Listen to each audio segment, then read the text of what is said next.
The Lord be with you. And with your spirit. A reading from the Holy Gospel according to Luke. Glory to you, Lord.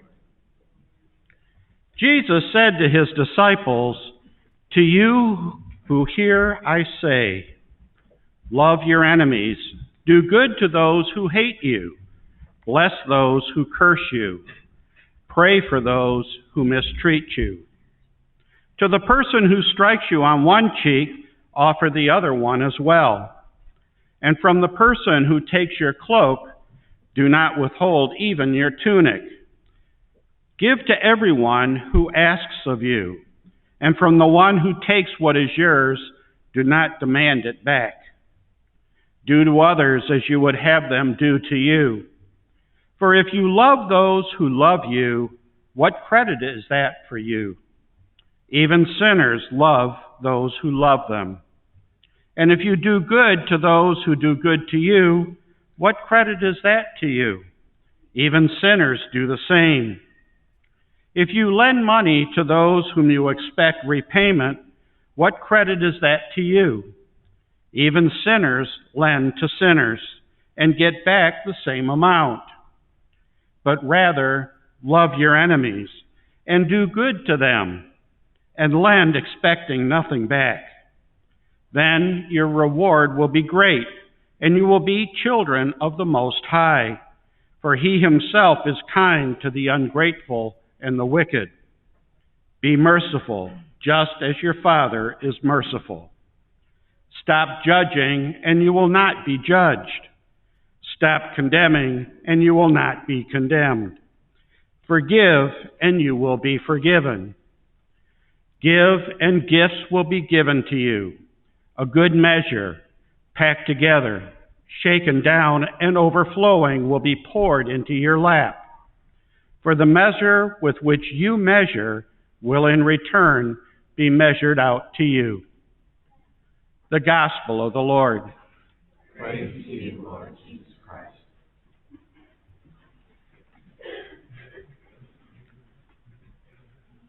Good morning. I grew up in Detroit. We were kind of the token Irish family in the Italian ghetto of Detroit. There was a lot of Italian-sounding names surrounding my house. One in particular, his name was Johnny Rocco. He was a neighborhood kid, lived one street over from where I was. And Johnny and I, well, let's just say we were a little bit like oil and water. We were constantly fighting. I was that Irish kid, one of 10, and he was Italian and an only child. I can honestly say that for a time, we really hated each other. We hated everything about each other. Whenever we saw one another, there was sure to be some name-calling, maybe some rock throwing, going out of our way to just torment one another, playing tricks on each other on the playground at school, trying to embarrass one another in bigger and better ways. Some people might write all of that off as just being a kid, and kids fight.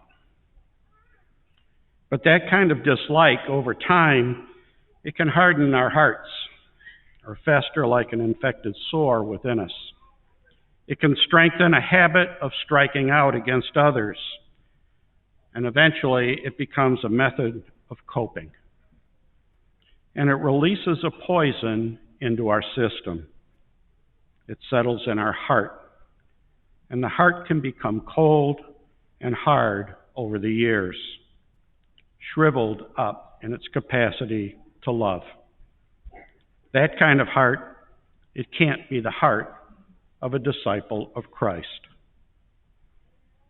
Today's reading is pretty challenging. If we have any enemies at all, either as individuals or as a community, we are called to love. Just love one another. There's not much more to say about that. It's demanding, it seems impossible, and Jesus does not give us a plan B. But it can be helpful to realize something specific about Jesus' command.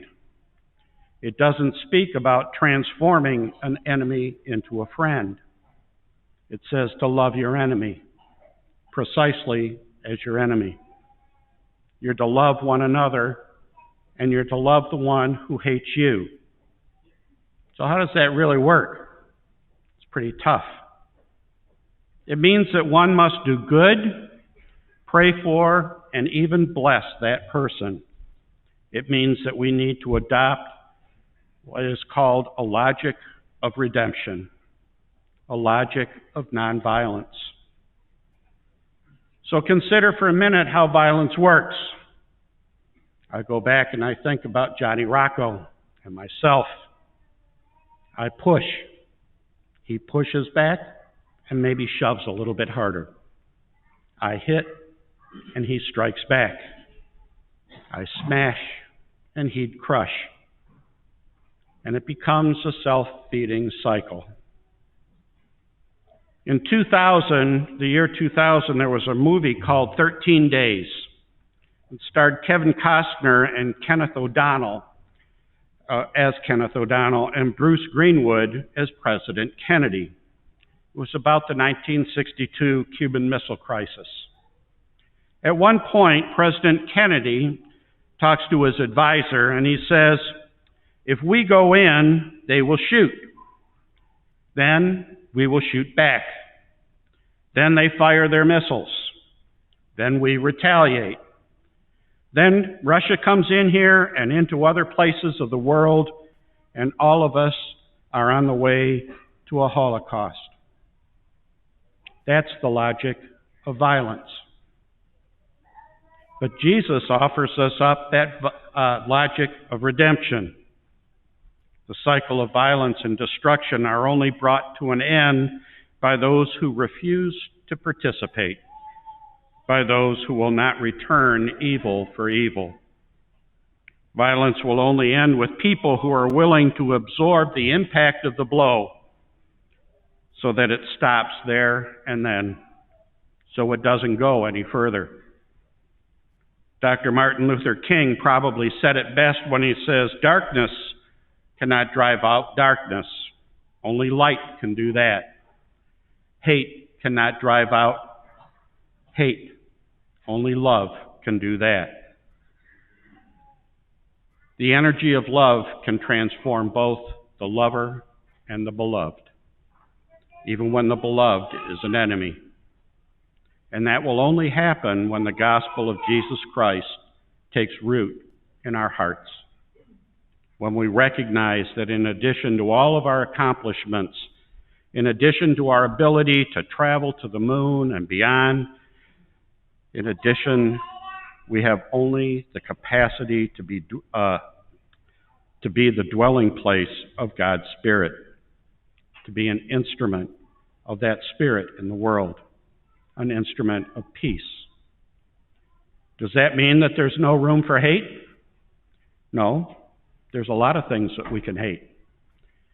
A system that allows a young child to die in an abusive home. An attitude that fosters hatred for any group based on their nationality or their ethnicity or their faith. A policy that allows for preemptive strikes and the use of instruments of death that kill so many innocent people. Policies and attitudes that disregard the person, especially those that are vulnerable, the elderly and the defenseless and the young. We buy into these systems, we tolerate them. Sometimes we actively support them. Just look at social media these days. You would be appalled when you read what I've seen on Facebook. Systems can be worthy of hatred. So can policies and cultural attitudes and values and things that people do. Actions can be worthy of hatred too. I hate what you did to me, Johnny Rocco. I hate what you said about so-and-so. And I'm sure you hated me when I said those things too. But as for people, we're called to love our enemies, to do good to them, to bless them, and to pray for them. Sometimes transformation comes. Redemption does come. In today's first reading, we see and hear about the bitter and hate-filled struggles between Saul and David, between a jealous king and a shepherd boy. Hatred so strong that they're willing to kill one another. And David breaks that chain of violence, refusing to kill Saul when he has the chance. In the next few verses after this reading, we see and hear about that transformation that has occurred. After David speaks to Saul, Saul's final words to David are, "Blessed be you, my son David. You will do many things, and you will succeed in them all." Love transforms us. We witness transformation whenever we come here.